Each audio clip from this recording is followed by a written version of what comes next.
새벽, 서울 변두리 낡은 빌라 계단. 80 먹은 노인 한 분이 비틀거리다 그만 계단에 쓰러졌습니다. 손에 들고 있던 국그릇이 바닥에 떨어져 산산조각 났습니다. 상한 냄새가 진동하는 국물이 계단을 타고 흘러내렸습니다. 거실 안에서 이 모습을 지켜보던 며느리, 막 누르려던 119 버튼 위에서 손가락을 멈췄습니다. 그리고는 차가운 목소리로 중얼거렸습니다. 치매 걸린 노인네 하나 없어지는 게 뭐가 문제야. 그 순간 쓰러진 노인의 손에서 뭔가 하나가 대굴대굴 굴러 떨어졌습니다. 낡고 금이 간 트로피 조각이었습니다. 희미하게 새겨진 글자, 1978년 대종상 여우주연상. 이 노인은 대체 누구일까요? 그 놀라운 이야기가 지금부터 시작됩니다. 오늘도 우리 채널은 평범해 보이는 사람들의 숨겨진 이야기를 매일 전해드리고 있습니다. 구독과 좋아요로 함께 해주세요. 자, 그럼 시간을 조금 되돌려 보겠습니다. 사흘 전 저녁으로 말입니다. 강은실 할머니는 올해 80입니다. 서울 변두리 낡은 빌라 3층에서 혼자 살고 있습니다. 빌라 한 채를 소유하고 있어 월세를 받아 생활하는데 그 돈으로는 병원비와 생활비를 대기에도 빠듯해 보였습니다. 요즘 할머니는 깜빡깜빡하는 일이 잦아졌습니다. 방금 밥을 먹었는데도 또 밥을 찾고 며칠 전 일은 기억 못하면서 옛날 일만 되풀이해서 이야기했습니다.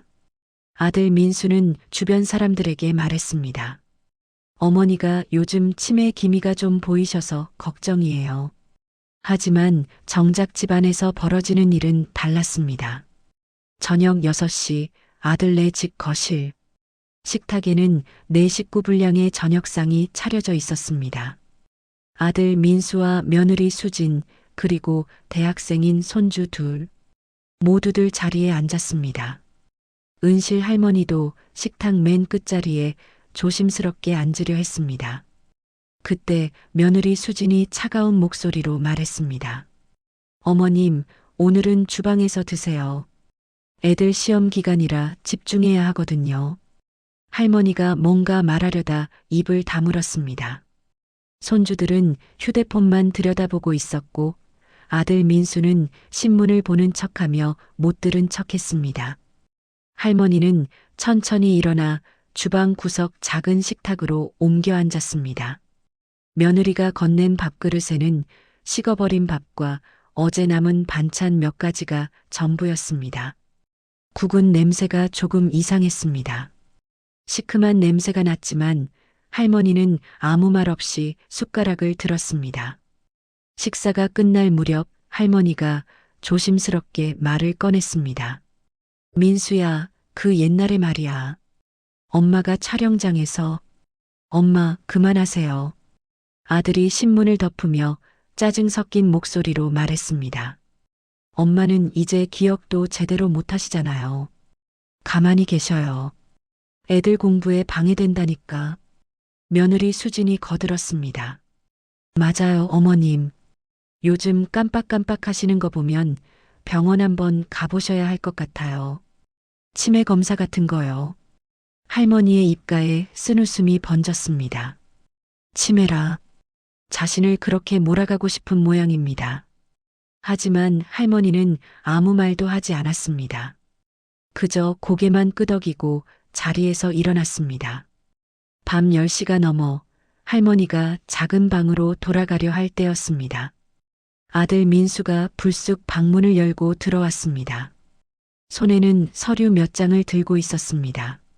엄마, 이거 좀 보세요. 부동산 계약서였습니다. 할머니 명의로 된 빌라의 전세 계약서. 엄마, 이번 달 말이면 세입자 계약 만기잖아요. 그 전세금 1억 5천, 제가 좀 써야겠어요. 할머니가 조용히 물었습니다. 그 돈을 왜 쓰려고 하니? 제가 지금 친구랑 사업을 시작했거든요. IT 쪽인데 이번이 기회예요. 조금만 도와주시면 나중에 2배로 갚을게요. 할머니는 아들의 눈을 가만히 들여다보았습니다. 그 눈빛에는 간절함이 아니라 당연하다는 듯한 요구만 가득했습니다. 자식이 부모 재산 쓰는 게 뭐가 문제냐는 표정이었습니다. 할머니는 한숨을 쉬었습니다. 알았다. 생각 좀 해볼게. 빨리 결정해 주세요. 시간이 없어요. 아들은 그 말만 남기고 방문을 닫았습니다. 할머니는 작은 창문 밖을 바라보았습니다. 어둠 속에서 희미하게 빛나는 서울의 불빛들. 저 불빛 아래 어딘가에 자신의 이름으로 된 빌딩들이 서 있다는 걸 아들은 꿈에도 모를 것입니다. 할머니는 오래된 서랍을 열었습니다. 그 안에는 낡은 사진 한 장이 있었습니다. 화려한 드레스를 입고 트로피를 들고 있는 젊은 여자. 사진 뒷면에는 이렇게 적혀 있었습니다. 1978년 대종상 영화제 여우주연상 강은실. 할머니는 사진을 도로 서랍에 넣었습니다. 그리고 작게 중얼거렸습니다. 조금만 더 참자. 조금만 더. 이튿날 아침 할머니는 새벽 5시에 눈을 떴습니다. 오랜 습관이었습니다. 젊은 시절 새벽 촬영을 위해 일찍 일어나던 버릇이 여든이 된 지금까지 남아 있었습니다. 조용히 부엌으로 나가 물을 한 잔 마시려는데 냉장고 문에 붙은 쪽지가 눈에 들어왔습니다. 며느리 수진의 글씨였습니다. 어머님, 냉장고 함부로 열지 마세요. 애들 먹을 거 다 드시면 곤란해요. 할머니는 쪽지를 떼어내지 않았습니다. 그냥 물만 마시고 자기 방으로 돌아왔습니다. 배는 고팠지만 참기로 했습니다. 어차피 점심때나 되어야 며느리가 먹을 걸 줄 테니까요. 오전 10시쯤 며느리가 할머니 방문을 벌컥 열었습니다. 어머님, 빨래 좀 개켜주세요. 전 나가야 해서요. 거실 소파에는 빨래 더미가 산처럼 쌓여 있었습니다. 할머니는 묵묵히 자리에 앉아 빨래를 개기 시작했습니다. 허리가 아팠지만 내색하지 않았습니다. 빨래를 개다가 손주 옷주머니에서 뭔가 떨어졌습니다. 5만원권 지폐 5장이었습니다. 할머니는 잠시 그 돈을 바라보았습니다. 대학생 손주가 이렇게 큰 돈을 용돈으로 쓰는구나. 자신은 하루 종일 굶어도 아무도 신경 쓰지 않는데 말입니다. 할머니는 돈을 도로 주머니에 넣고 빨래를 접었습니다. 점심시간이 되었습니다. 며느리가 라면을 끓여 할머니 앞에 툭 놓았습니다. 어머님은 이거 드세요. 전 약속 있어서 나가요. 할머니가 조심스럽게 물었습니다. 민수는? 회사 회식이래요. 늦게 들어온대요. 며느리는 그 말만 남기고 화장을 고치러 안방으로 들어갔습니다.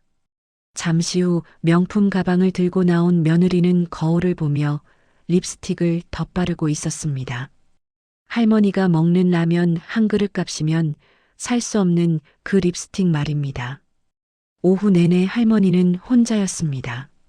텔레비전을 켜니 옛날 영화가 나왔습니다. 1980년대 영화였습니다. 화면 속에서 젊은 여배우가 눈물을 흘리고 있었습니다. 할머니는 그 장면을 가만히 바라보았습니다. 자신도 저런 연기를 했었지. 저 여배우보다 더 잘했다고 평론가들이 말했었지. 저녁 무렵 아들 민수가 집에 돌아왔습니다. 술 냄새가 진동했습니다. 할머니 방문을 두드리지도 않고 벌컥 열더니 물었습니다. 엄마, 그 전세금 거는 생각해 보셨어요? 할머니가 대답하기도 전에 며느리 수진이 거들었습니다. 언제 들어왔는지 현관에 서서 구두를 벗고 있었습니다. 어머님, 그냥 좀 도와주시면 안 돼요? 우리가 잘 되면 어머님도 좋으시잖아요. 할머니는 한참을 말없이 두 사람을 바라보았습니다. 그러다 작게 한숨을 쉬고 말했습니다. 그 돈은 내 노후 자금이야. 병원비도 들고 나중에 내가 쓸 때가 있어서. 병원비요? 며느리가 비웃듯 말했습니다. 어머님 병원비는 우리가 내드리잖아요. 어머님은 그냥 편하게 계시기만 하면 되는데 왜 그렇게 돈을 꽉 쥐고 계세요? 그래도 이건 엄마. 아들 민수가 목소리를 높였습니다. 엄마, 제가 뭘 잘못했어요? 제가 엄마 모시고 산 게 몇 년인데 이 정도 부탁도 못 들어주시는 거예요? 할머니는 입을 다물었습니다. 아들의 눈빛에서 더 이상 애원이 아닌 협박을 느꼈습니다. 며느리가 한 발 더 나섰습니다. 어머님, 다음 주가 팔순이시잖아요. 우리가 근사한 잔치 준비했어요. 좋은 식당도 예약했고요. 그러니까 기분 좋게 가족끼리 좋은 시간 보내요. 응? 할머니의 귀에 팔순 잔치라는 말이 꽂혔습니다. 지난 칠순 때는 아무도 챙겨주지 않았습니다. 그런데 이번엔 잔치를 준비했다고? 할머니는 속으로 씁쓸하게 웃었습니다. 이건 미끼구나. 전세금을 내놓으라는. 하지만 할머니는 고개를 끄덕였습니다. 그래, 알겠다. 잔치는 고맙구나. 그럼 전세금은요? 며느리가 재빨리 물었습니다. 할머니는 잠시 침묵하다가 말했습니다. 잔치 끝나고 얘기하자. 그때 생각해 볼게. 아들과 며느리는 서로 눈빛을 교환했습니다. 잔치 당일 산속에 데려다 놓고 각서라도 받아낼 심산인 듯 했습니다. 네, 그럼 그렇게 해요. 다음 주 토요일이에요, 어머님. 두 사람이 나가고 할머니는 다시 혼자가 되었습니다. 창밖을 바라보며 할머니는 작게 중얼거렸습니다. 팔순 잔치라. 재미있겠구나. 그 목소리에는 슬픔이 아닌 묘한 기대감 같은 것이 섞여 있었습니다.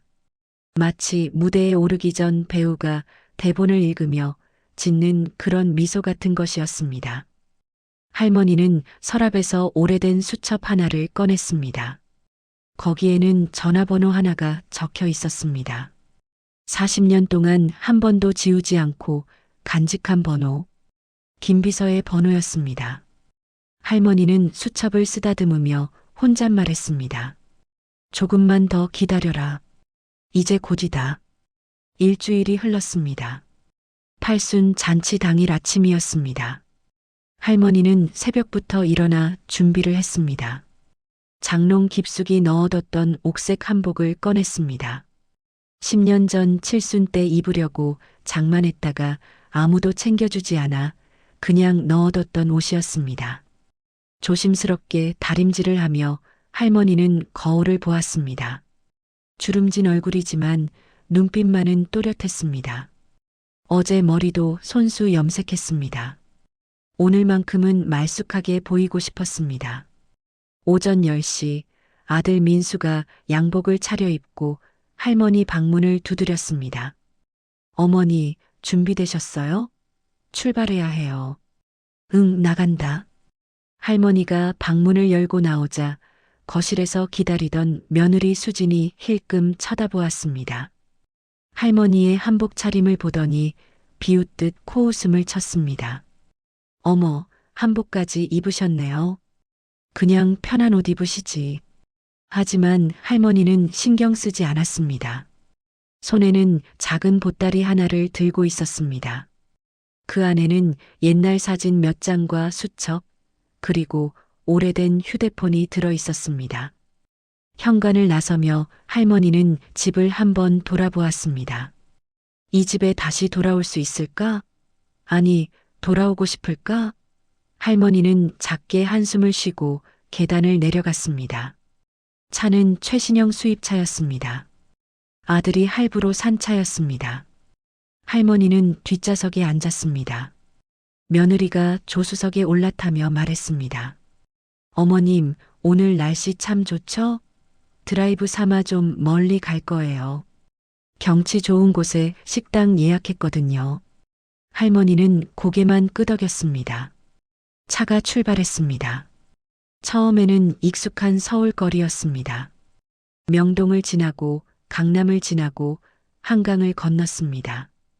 할머니는 창밖을 가만히 바라보았습니다. 지나가는 빌딩들 중에 자신의 이름으로 된 건물이 세 채나 있었습니다.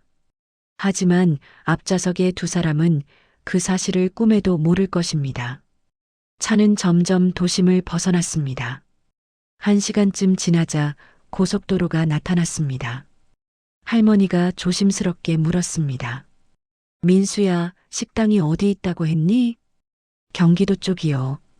아주 유명한 데예요. 어머니 좋아하실 거예요. 아들의 대답이 어딘가 어색했습니다. 할머니는 더 이상 묻지 않았습니다. 2시간쯤 달렸을까요? 차는 고속도로를 벗어나 국도로 접어들었습니다. 그리고 국도마저 벗어나 좁은 시골길로 들어섰습니다. 포장도로가 끝나고 비포장도로가 시작되었습니다. 차가 덜컹거릴 때마다 할머니의 몸도 따라 흔들렸습니다. 창밖 풍경이 낯익었습니다. 산과 계곡, 그리고 듬성듬성 서 있는 낡은 집들. 할머니는 눈을 가늘게 뜨고 주변을 살폈습니다. 여기 어디서 본 것 같은데. 기억이 가물가물 떠올랐습니다. 아주 오래전 젊었을 때 이 길을 달렸던 것 같았습니다. 그때는 촬영 차량을 타고 왔었죠. 스태프들과 함께 웃고 떠들며. 차가 멈춘 곳은 식당 주차장이 아니었습니다. 폐가 한 채가 덩그러니 서 있는 산속 공터였습니다. 주변에는 사람 그림자 하나 보이지 않았습니다. 바람만 쌩쌩 불어댔습니다. 할머니의 가슴이 철렁 내려앉았습니다. 아, 역시 그랬구나. 아들 민수가 시동을 끄지도 않은 채 뒤를 돌아보며 말했습니다. 어머니, 내리세요. 민수야, 여기가 어디냐? 식당은? 식당은 없어요. 며느리 수진이 찬 목소리로 말했습니다. 어머님, 우리 솔직하게 얘기해요. 전세금 내놓으실 거예요? 안 내놓으실 거예요? 할머니는 대답하지 않았습니다. 그저 두 사람의 얼굴을 번갈아 쳐다볼 뿐이었습니다. 며느리가 차 문을 벌컥 열었습니다. 빨리 내리세요. 우리도 바빠요. 할머니는 천천히 차에서 내렸습니다. 옥색 한복 치맛자락이 바람에 펄럭였습니다. 손에 든 보따리를 꽉 움켜쥐었습니다. 땅에 발을 딛는 순간 할머니는 확신했습니다. 여기는 1978년 자신이 여우주연상을 받았던 그 영화를 촬영했던 바로 그 장소였습니다. 저 폐가는 그때 세트장으로 쓰였던 집이었습니다. 40년이 넘는 세월이 흘렀지만 장소는 변하지 않았습니다. 다만 웃음소리로 가득했던 이곳이 지금은 적막하기만 했습니다. 할머니가 입을 열려는 순간 아들이 먼저 말했습니다. 어머니, 전세금 생각 정리될 때까지 여기서 좀 계세요. 뭐라고? 정신 좀 차리시라고요. 우리한테 도와줄 생각 없으시면 여기서 반성이나 하세요. 며느리 수진이 차 문을 쾅 닫으며 창문을 내렸습니다. 그리고 독을 품은 뱀처럼 차갑게 내뱉었습니다. 치매 걸린 노인네, 차라리 여기서 끝나는 게 나을지도 몰라요. 우리도 편하고. 부르릉. 차가 요란한 소리를 내며 출발했습니다. 흙먼지가 폭풍처럼 일어나 할머니의 얼굴을 덮쳤습니다. 할머니는 눈을 감았습니다. 먼지가 가라앉고 눈을 떴을 때 차는 이미 저 멀리 사라지고 있었습니다. 할머니는 그 자리에 서서 멀어지는 차를 바라보았습니다. 눈물이 날 줄 알았는데 눈물은 나오지 않았습니다. 대신 입가에 희미한 미소가 번졌습니다. 그래, 이제 연기는 끝이다. 할머니는 천천히 폐가 쪽으로 걸어갔습니다.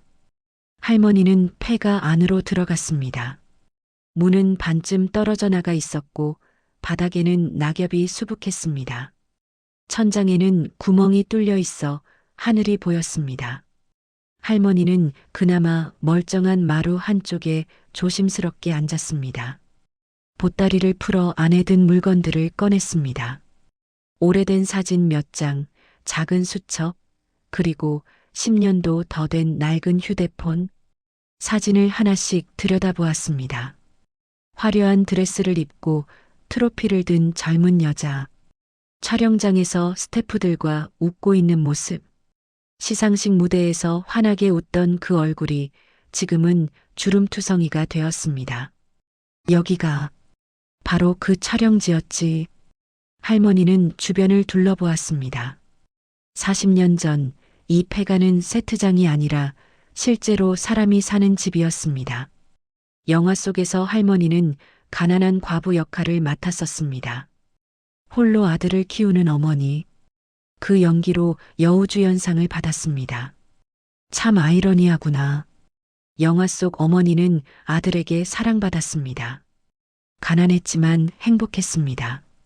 하지만 현실의 자신은 부자이면서도 아들에게 버림받았습니다. 시간이 흘렀습니다. 해가 뉘엿뉘엿 기울기 시작했습니다. 산속은 금방 어두워졌습니다. 바람소리가 으스스하게 들려왔습니다. 할머니는 휴대폰을 꺼내 들었습니다. 10년 전에 산 폴더폰이었습니다. 며느리가 누가 요즘 이런 구식폰을 쓰냐며 비웃었던 바로 그 전화기였습니다. 하지만 할머니는 이 전화기를 버리지 않았습니다. 단축번호 1번에는 40년 동안 단 한 번도 지우지 않은 번호가 저장되어 있었으니까요. 전화기를 켜려는데 손이 떨렸습니다. 그만 손에서 미끄러져 떨어졌습니다. 퍽! 전화기가 돌바닥에 부딪혔습니다. 액정에 금이 갔습니다. 할머니는 황급히 주워들었습니다. 화면이 깨져 잘 보이지 않았지만 다행히 전원은 들어왔습니다. 그때였습니다. 하늘에서 빗방울이 떨어지기 시작했습니다. 처음에는 보슬보슬 내리더니 점점 거세졌습니다. 천장 구멍으로 빗물이 쏟아져 들어왔습니다. 할머니는 구석으로 몸을 피했습니다. 하지만 비는 사방에서 들이쳤습니다. 옥색 한복이 금방 젖어버렸습니다. 차가운 빗물이 등을 타고 흘러내렸습니다. 추웠습니다. 여든 먹은 몸에 이 추위는 견디기 힘들었습니다. 이가 딱딱 부딪혔습니다. 온몸이 떨렸습니다. 할머니는 무릎을 끌어안고 웅크렸습니다. 빗소리만 요란하게 들렸습니다. 사람 소리는 하나도 들리지 않았습니다. 이 산속에 자신 말고는 아무도 없는 것 같았습니다. 문득 두려움이 밀려왔습니다. 혹시 정말로 여기서 이렇게 끝나는 건 아닐까? 아들 말대로 치매 걸린 노인네가 길을 잃고 산속에서 쓰러진 거라고 뉴스에 나오는 건 아닐까? 할머니는 고개를 저었습니다. 아니야. 나는 강은실이야. 무대 위에서 수천 명 앞에서 당당히 연기했던 강은실이라고. 하지만 현실은 냉혹했습니다. 아무리 과거에 유명했어도 지금은 그냥 버려진 80 노인일 뿐이었습니다. 아무도 찾지 않고 아무도 기억하지 않는 빗물이 뺨을 타고 흘렀습니다. 눈물인지 빗물인지 구분이 가지 않았습니다. 할머니는 하늘을 올려다보았습니다. 어두운 구름 사이로 번개가 번쩍였습니다. 강은실이라는 이름도 이렇게 끝나는구나.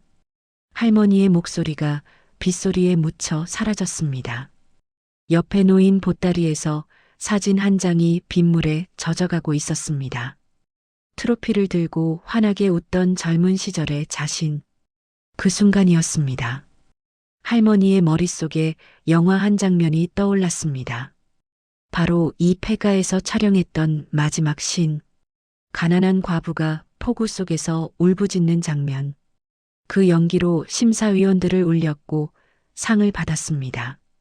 그래. 그때도 이렇게 비가 왔었지. 할머니는 천천히 일어섰습니다. 젖은 한복이 무거웠지만 허리를 폈습니다.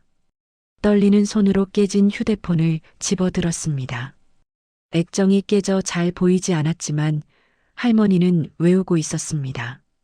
단축번호 1번의 위치를 40년 동안 단 한 번도 바꾸지 않은 그 자리를 할머니는 버튼을 눌렀습니다. 비 신호음이 울렸습니다.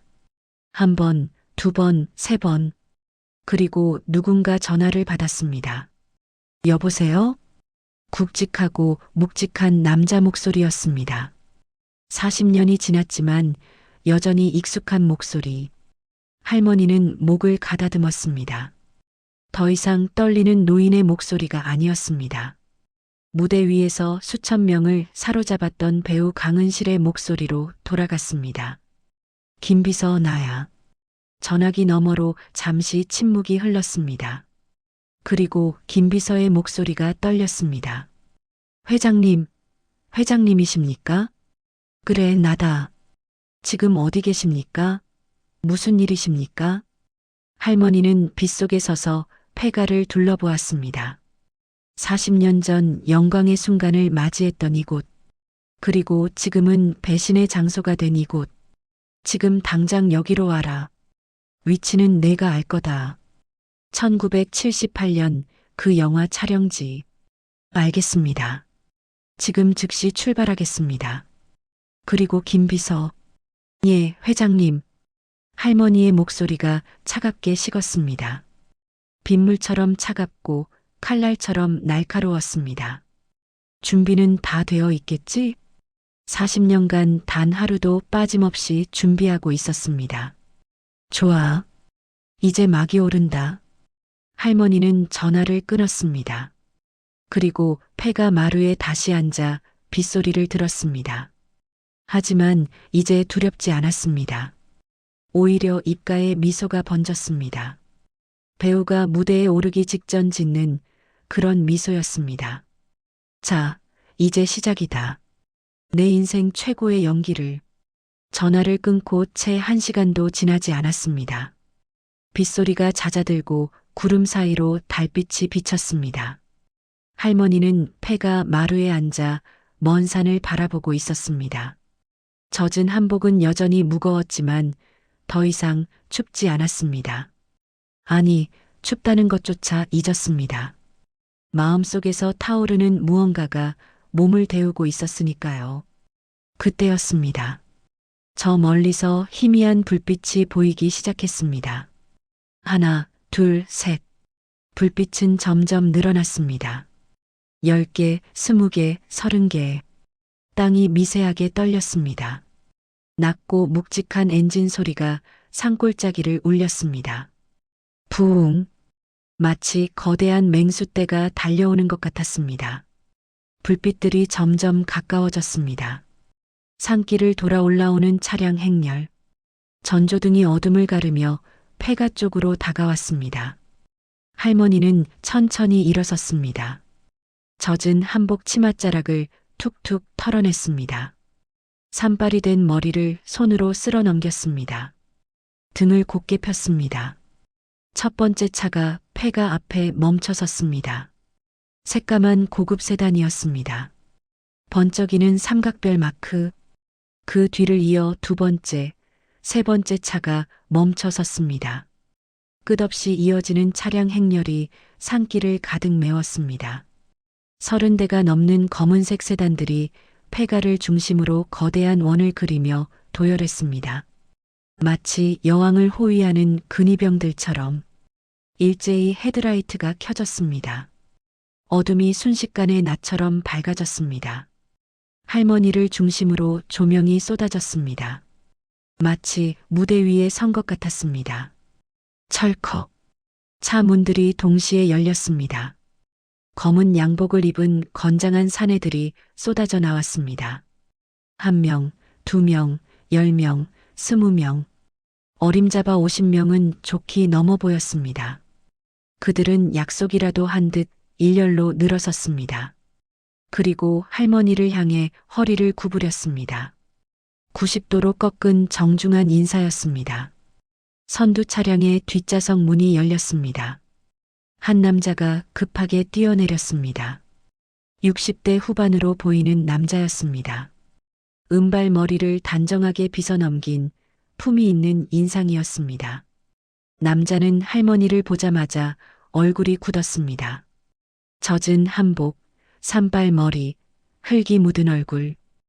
할머니의 처참한 모습을 본 순간 그의 눈가가 붉어졌습니다. 남자는 할머니 앞으로 달려왔습니다. 그리고 그 자리에 무릎을 꿇었습니다. 비에 젖은 땅바닥에 정장 바지가 더러워지는 것도 아랑곳하지 않고 회장님, 남자의 목소리가 떨렸습니다. 늦어서 죄송합니다. 죽을 죄를 지었습니다. 할머니는 무릎 꿇은 남자를 내려다보았습니다. 40년 전 20살 청년이었던 그 매니저. 이제는 68세의 노인이 되었지만 눈빛만은 여전히 충성스러웠습니다. 일어나라, 김 비서. 아니, 김 사장. 예, 회장님. 김 비서의 외침이 신호탄이었습니다. 뒤에 늘어선 50여 명의 사내들이 일제히 복창했습니다. 회장님, 모시러 왔습니다. 우렁찬 목소리가 산골짜기를 울렸습니다. 메아리가 퍼져나가 다시 돌아왔습니다. 회장님, 회장님, 회장님. 할머니는 천천히 그들을 둘러보았습니다. 젊은 사내들도 있었고 중년의 사내들도 있었습니다. 모두 자신을 위해 달려온 사람들이었습니다. 단 한 통의 전화에 40년을 기다렸다는 듯이 김 비서가 재빨리 자신의 코트를 벗어 할머니 어깨에 걸쳐드렸습니다. 따뜻하고 묵직한 캐시미어 코트였습니다. 할머니는 코트를 여미며 물었습니다. 다들 잘 있었나? 예, 회장님. 모두 회장님 지시대로 각자 자리에서 준비하고 있었습니다. 회사는 JK 엔터테인먼트, 이영 부동산, KS 투자 모두 정상 가동 중입니다. 회장님 부재 중에도 전략대로 운영했습니다. 할머니가 고개를 끄덕였습니다.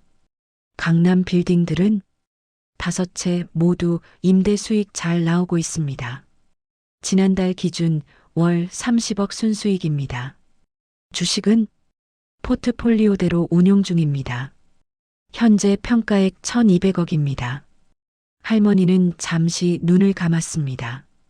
그리고 다시 떴을 때 그 눈빛은 더 이상 가여운 노인이 아니었습니다.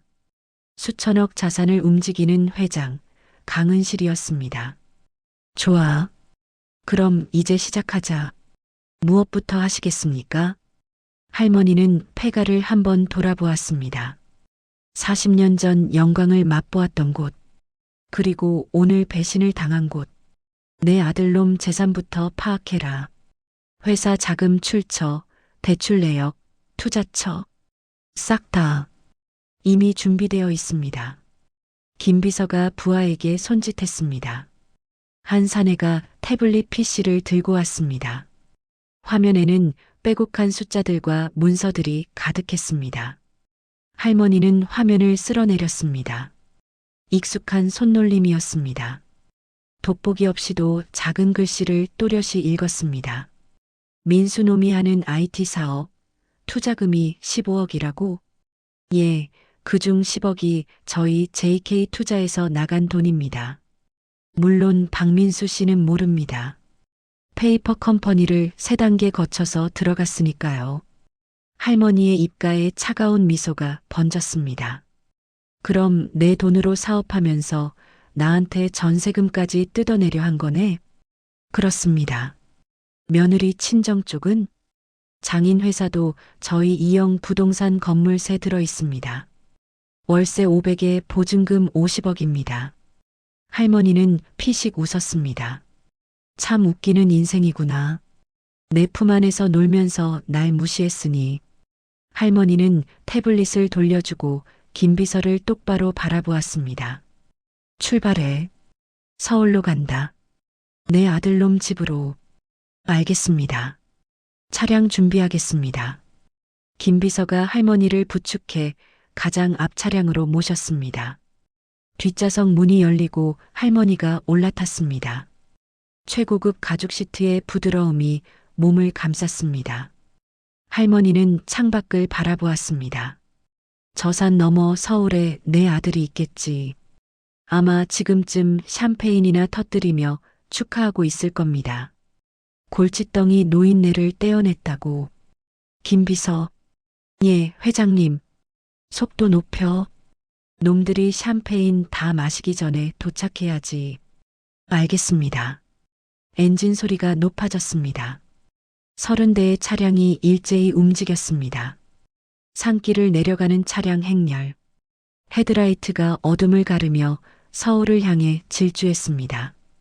할머니는 뒷좌석에 기대어 눈을 감았습니다. 입가에는 여전히 차가운 미소가 걸려 있었습니다. 복수가 아니었습니다. 이건 교육이었습니다. 내 자식에게 가르쳐줘야 할 마지막 수업. 같은 시각, 서울 강남의 고급 아파트, 아들 민수의 집 거실, 퐁, 경쾌한 소리와 함께 샴페인 코르크가 천장으로 솟구쳤습니다. 거품이 넘쳐 흘렀습니다. 자기야, 축하해. 드디어 그 골칫덩이가 사라졌어. 며느리 수진이 샴페인 잔을 높이 들며 소리쳤습니다. 얼굴이 상기되어 있었습니다. 민수는 넥타이를 풀어헤치고 소파에 비스듬히 누워 있었습니다. 입가에 비릿한 웃음이 걸렸습니다. 진짜 속이 다 시원하다. 근데 어머니 정말 거기서 밤 새우실까? 날도 추운데. 에이, 걱정 마. 노인네들 생각보다 즐겨. 내일 아침쯤 되면 알아서 전화 올 거야.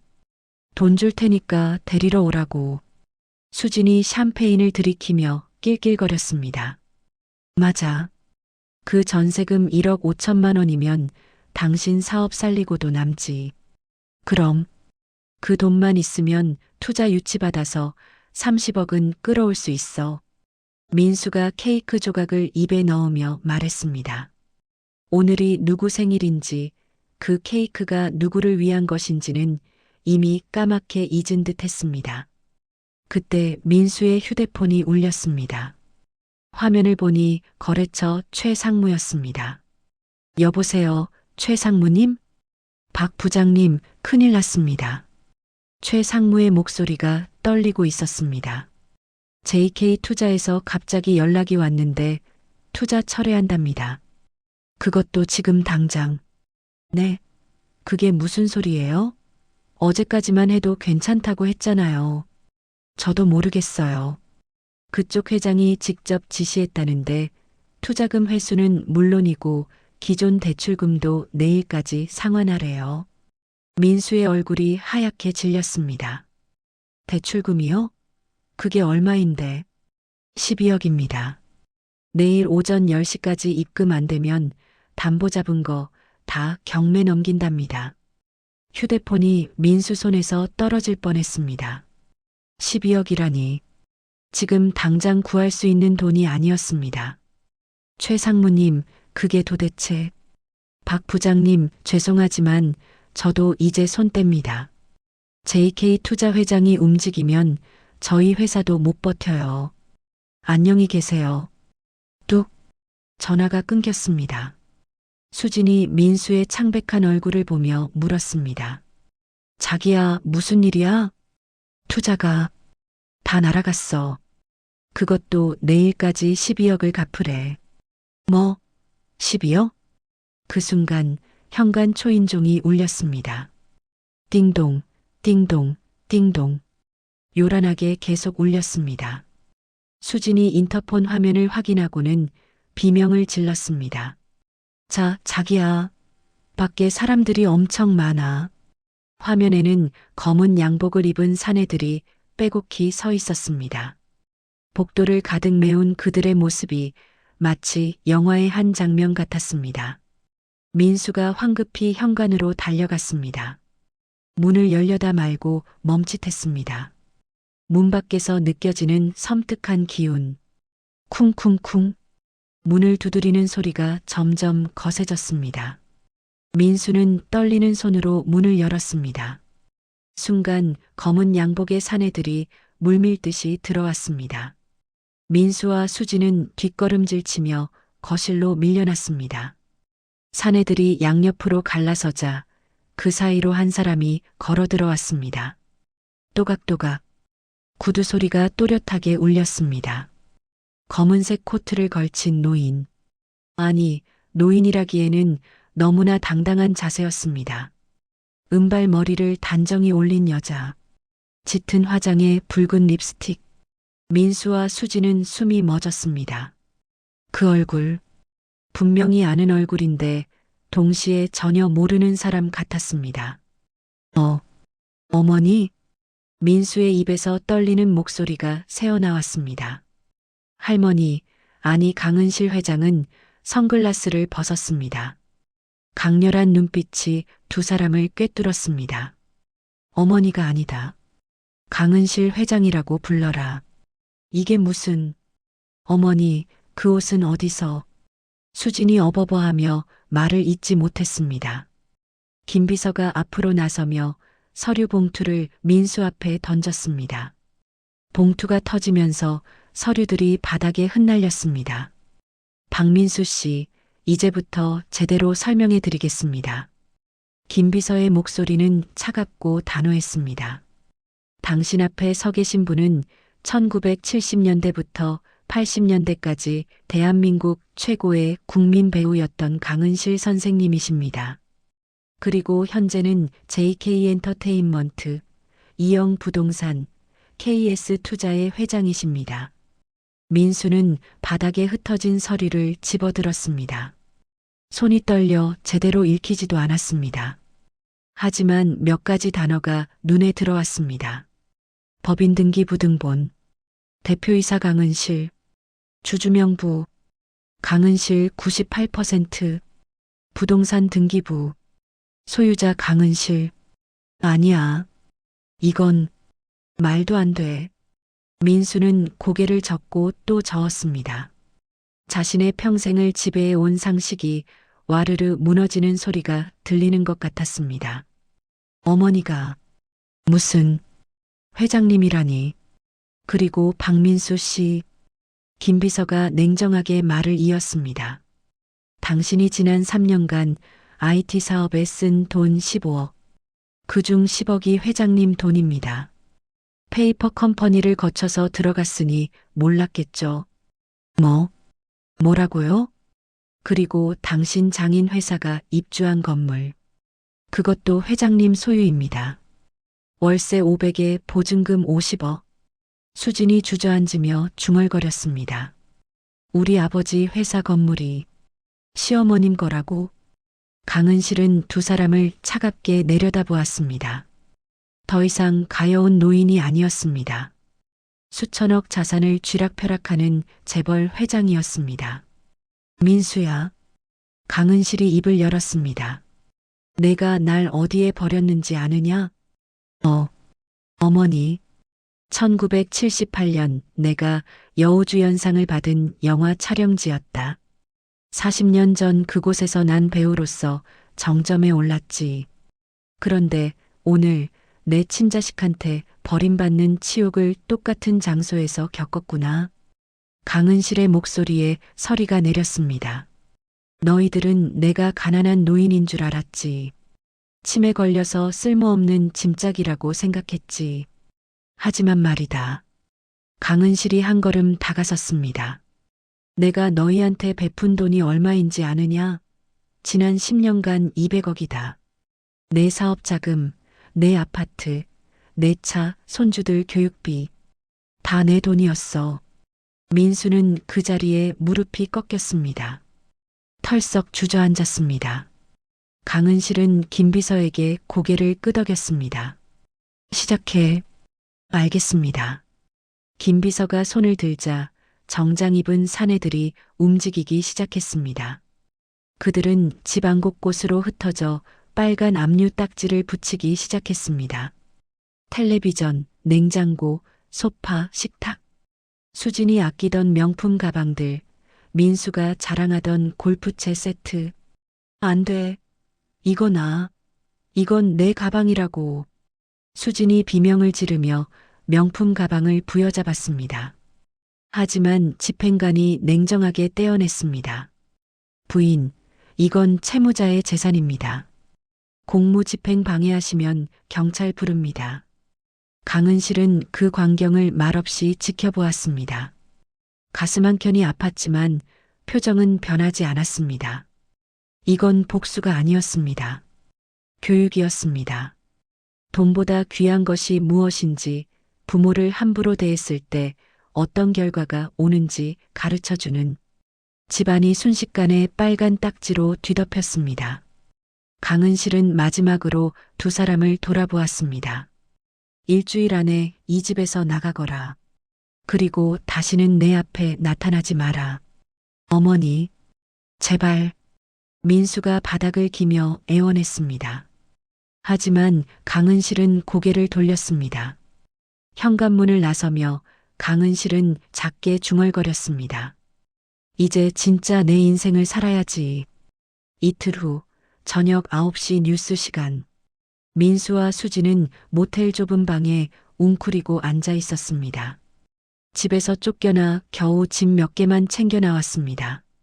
신용카드는 모두 정지되었고 은행 계좌는 압류되었습니다. 낡은 텔레비전에서 뉴스가 흘러나왔습니다. 속보입니다. 1970년대와 80년대를 풍미했던 전설의 국민 배우 강은실 씨가 40년 만에 대중 앞에 모습을 드러냈습니다. 민수와 수진의 눈이 화면에 고정되었습니다. 화면에는 화려한 드레스를 입고 레드카펫을 걷는 젊은 여자의 모습이 나왔습니다. 흑백 영상이었지만 그 아름다움은 세월을 뛰어넘어 빛났습니다. 강은실 씨는 1972년 데뷔 이후 수많은 히트작을 남겼으며 대종상, 여우주연상을 3차례, 백상예술대상을 2차례 수상한 명실장부한 대한민국 최고의 배우였습니다. 화면이 바뀌었습니다.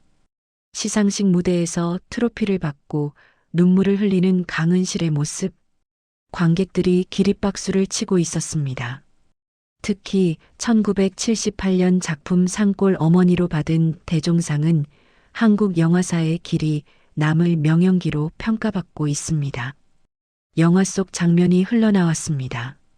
낡은 폐가에서 아들을 기다리는 어머니, 빗속에서 울부짖는 강은실의 연기.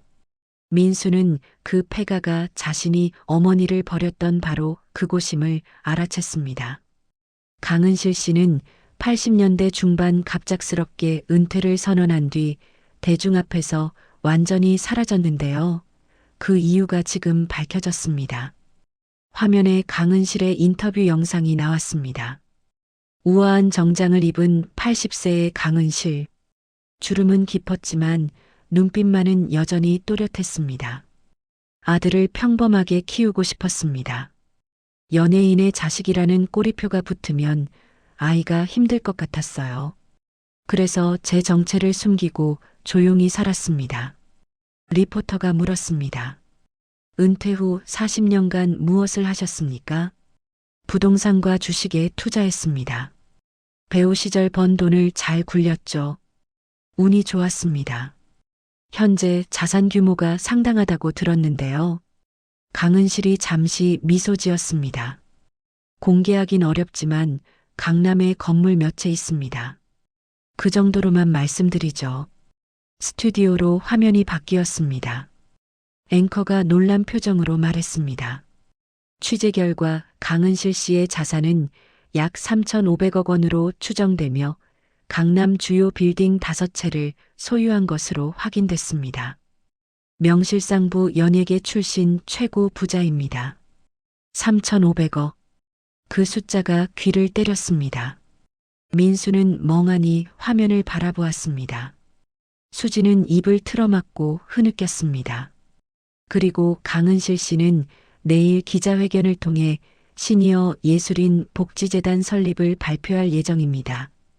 출연 규모는 500억 원.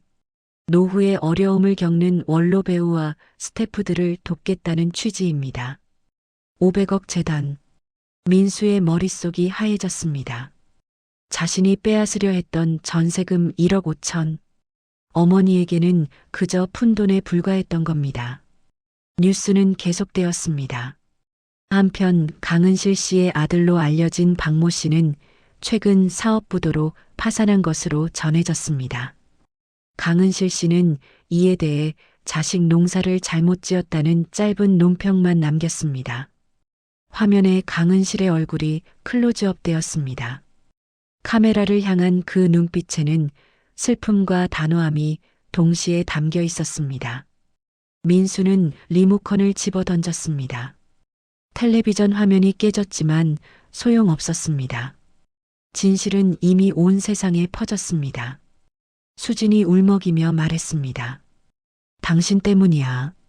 당신이 어머님을 잘 모셨으면 우리가 저 재산 상속받을 수 있었잖아. 닥쳐. 민수가 소리를 질렀습니다. 내가 부추긴 거 잊었어? 치매 노인네 죽으면 보험금 받자고 한 게 누구야? 두 사람은 또다시 싸우기 시작했습니다. 좁은 모텔 방에서 서로를 비난하며 울부짖었습니다. 그때 민수의 휴대폰이 울렸습니다. 모르는 번호였습니다. 하지만 지푸라기라도 잡는 심정으로 받았습니다. 여보세요? 박민수 씨입니까? 저는 JK 엔터테인먼트 법무팀입니다. 차가운 목소리였습니다. 강은실 회장님께서 전하실 말씀이 있으십니다. 잠시 침묵이 흘렀습니다. 그리고 익숙한 목소리가 들려왔습니다. 어머니의 목소리였습니다. 민수야. 어머니. 이제 어머니라고 부르지 마라. 넌 어제 그 집에서 내 아들 자격을 잃었다. 어머니, 제가 잘못했어요. 제발 한 번만. 한 번? 10년 동안 수천 번의 기회가 있었다. 하지만 넌 한 번도 날 사람으로 대하지 않았어. 강은실의 목소리는 차가웠지만 떨리고 있었습니다. 민수야, 넌 내가 가난한 줄 알았지. 하지만 난 내가 더 가난한 줄 알았다. 돈은 많아도 마음이 가난한 거. 그게 진짜 가난이더구나. 어머니, 다음 주 월요일 오전 9시 서초동 JK 빌딩 앞에 와라. 그리고 2층 복지재단 사무실로 들어가거라. 그게 무슨, 거기서 내가 할 일을 알려줄 거다. 그게 내가 사람 구실할 수 있는 마지막 기회다. 오지 않으면 그때는 진짜 남이다. 뚝. 전화가 끊겼습니다. 민수는 휴대폰을 움켜쥔 채 멍하니 앉아 있었습니다. 어머니의 마지막 말이 귓가에 맴돌았습니다. 마음이 가난한 거. 그게 진짜 가난이다. 창밖으로 서울의 야경이 보였습니다. 화려한 불빛들. 저 불빛 아래 어딘가에 어머니의 빌딩들이 서 있을 것입니다. 자신이 평생 무시했던 그 어머니가 사실은 저 모든 것의 주인이었다니. 민수는 고개를 떨구고 눈물을 흘렸습니다. 처음으로 진심으로 우는 눈물이었습니다. 수지는 구석에서 자신의 명품 가방 사진을 보며 흐느끼고 있었습니다. 압류당에 다시는 볼 수 없는 그 가방들. 좁은 모텔방, 깨진 텔레비전, 서로를 원망하는 두 사람. 이것이 탐욕의 끝이었습니다. 하지만 동시에 이것은 새로운 시작이 될 수도 있었습니다. 만약 그들이 진심으로 뉘우친다면 말입니다. 일주일 후 그 답이 밝혀질 것입니다. 1년이 흘렀습니다. 봄볕이 따사로운 5월의 어느 토요일 오후, 서초동 JK 빌딩 앞 광장에는 수백 명의 사람들이 모여 있었습니다. 자, 그럼 테이프 커팅이 있겠습니다. 하나, 둘, 셋. 짝짝짝짝. 우레와 같은 박수 소리가 터져 나왔습니다. 오색 테이프가 잘려나갔고 카메라 플래시가 사방에서 터졌습니다. 거대한 현수막이 바람에 펄럭였습니다. 시니어 예술인 복지재단 1주년 기념식. 단상 위에는 우아한 보라색 한복을 입은 강은실이 서 있었습니다. 81세. 1년 전보다 오히려 더 생기 있어 보였습니다. 강은실이 마이크를 잡았습니다.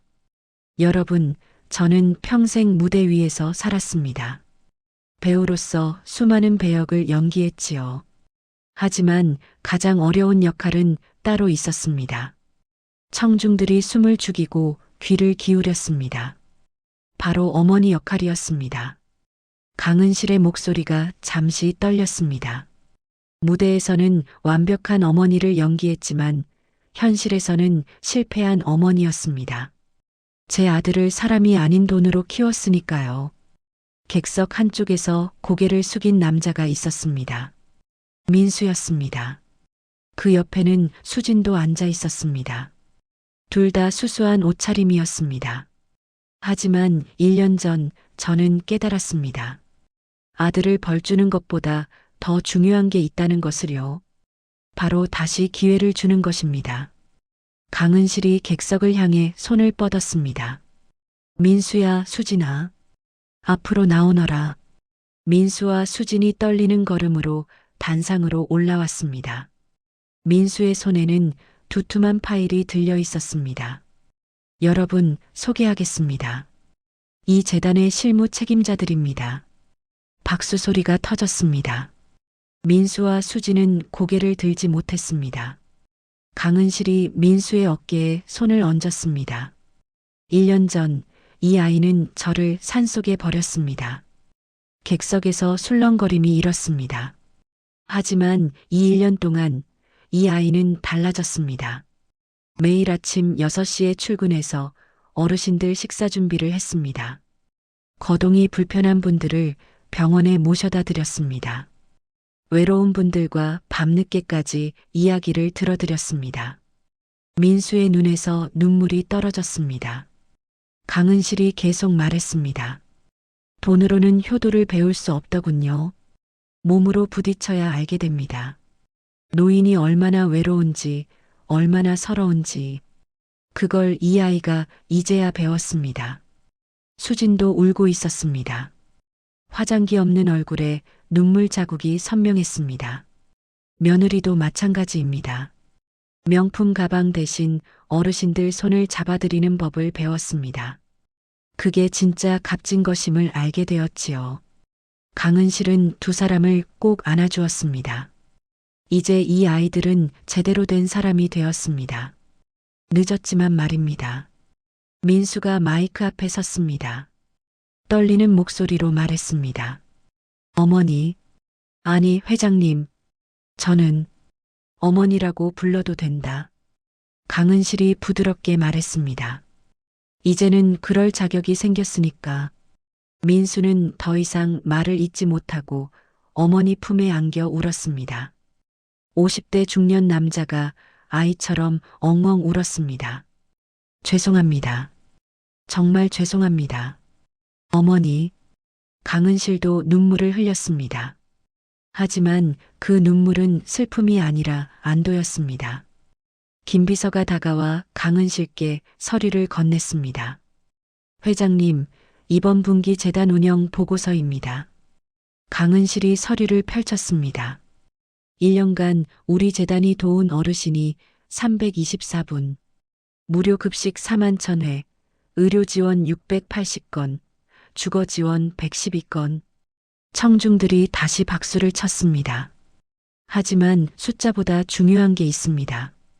강은실이 객석을 둘러보았습니다. 버려졌다고 생각했던 어르신들이 다시 웃게 되었다는 겁니다. 세상에 쓸모없는 사람은 없습니다. 나이가 들었다고 짐이 되는 게 아닙니다. 강은실의 목소리에 힘이 실렸습니다. 저도 80의 새로운 삶을 시작했습니다. 배우가 아닌 진짜 저 자신으로 말입니다. 여러분도 할 수 있습니다. 행사가 끝나고 강은실은 재단 건물 옥상으로 올라갔습니다. 서울 시내가 한눈에 보였습니다. 민수와 수진이 뒤따라 올라왔습니다.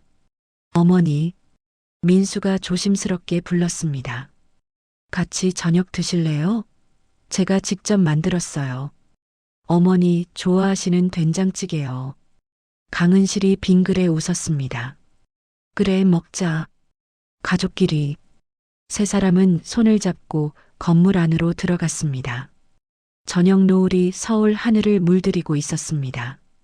강은실은 하늘을 올려다보며 생각했습니다. 80년 인생.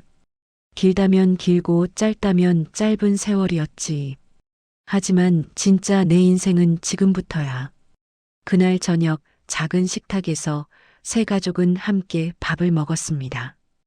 민수가 끓인 된장찌개는 짜지도 싱겁지도 않았습니다. 딱 적당했습니다. 강은실은 한 숟가락 떠먹고 눈을 감았습니다. 맛있구나. 정말요? 민수가 환하게 웃었습니다. 마치 어린아이처럼. 강은실은 그 얼굴을 보며 생각했습니다. 아, 이게 진짜 행복이구나. 돈도 명예도 화려한 무대도 아닌 그냥 가족끼리 둘러앉아 밥 한 끼 먹는 것. 80년을 살아서야 깨달은 진리였습니다. 1년 후 강은실은 또다시 무대에 섰습니다. 하지만 이번엔 배우로서가 아니라 강연자로서였습니다. 저는 팔순에 버려졌습니다. 하지만 82에 다시 태어났습니다.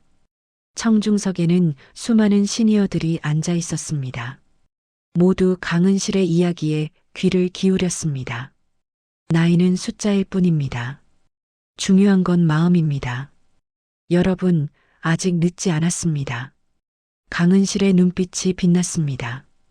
40년 전 무대에서 트로피를 받을 때보다 더 빛나는 눈빛이었습니다. 무대를 내려오는 강은실을 민수가 부축했습니다. 어머니, 조심하세요. 괜찮다. 난 아직 팔팔하단다. 강은실이 씩씩하게 걸었습니다. 그 뒷모습을 보며 김비서가 말했습니다. 회장님, 정말 멋지십니다. 그래, 나도 그렇게 생각한다. 강은실이 장난스럽게 웃었습니다. 그날 밤 강은실은 일기를 썼습니다. 82년 5월 15일. 맑음. 오늘 강연을 잘 마쳤다. 민수가 꽃다발을 줬다. 수진이 만든 케이크도 먹었다. 행복한 하루였다. 내일도 기대된다. 일기장을 덮으며 강은실은 창밖을 바라보았습니다. 별이 총총한 밤하늘이었습니다. 내 인생 참 살만하구나. 강은실의 입가에 평화로운 미소가 번졌습니다. 오늘 이야기는 여기까지입니다. 마음에 와닿으셨다면 구독과 좋아요로 응원해 주세요. 여러분의 관심이 다음 이야기를 만드는 힘이 됩니다. 귀한 시간 내어 함께 해주셔서 감사합니다. 항상 행복하고 건강하세요.